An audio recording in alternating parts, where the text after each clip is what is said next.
অবশেষে সালমান শাহকে হত্যার দায় স্বীকার করল ডন। ২৯ বছর পর তার এই দায় স্বীকার। এতদিন তিনি সব জায়গায় পালিয়ে বেরিয়েছেন, পুলিশও তার উপর সন্দেহ এড়ায়নি। কিন্তু ২৯ বছরের মধ্যে একবারও তিনি হাজিরা দিতে আসেননি। অবশেষে ঢাকার পল্টনে তাকে ধরা হয় এবং রিমান্ডের পরে জানা যায় আসল কাহিনী কী। ডন হচ্ছে সালমান শাহর খুব ঘনিষ্ঠ একজন বন্ধু। তারা একসাথে অভিনয় জগতে পা রেখেছিলেন, কিন্তু সালমান শাহ অনেক আগে থেকে অভিনয়ে ছিলেন। তার বন্ধুকে সাহায্য করার জন্য তিনি নিজের স্টুডিওটা তার সাথে শেয়ার করেন।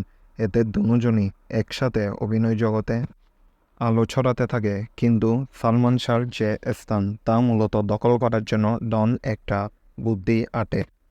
সে ভেবেছিল সালমান শাহকে মেরে হয়তোবা তার জায়গাটা নিতে পারলে সে অনেক বিখ্যাত হবে, কিন্তু তা আর হয়নি। তাকেও অভিনয় ছাড়তে হয় সালমান শাহর মৃত্যুর পর, কেননা তার পরিবারের পক্ষ থেকে সালমান শাহর স্টুডিও নিলামে চলে যায় এবং ডন সেখানে আর কোনো কাজই করতে পারেনি। পরে দেখা যায় একটা স্টুডিওতেও তাকে তার বন্ধুর মৃত্যুর পর আর নেওয়া হয়নি।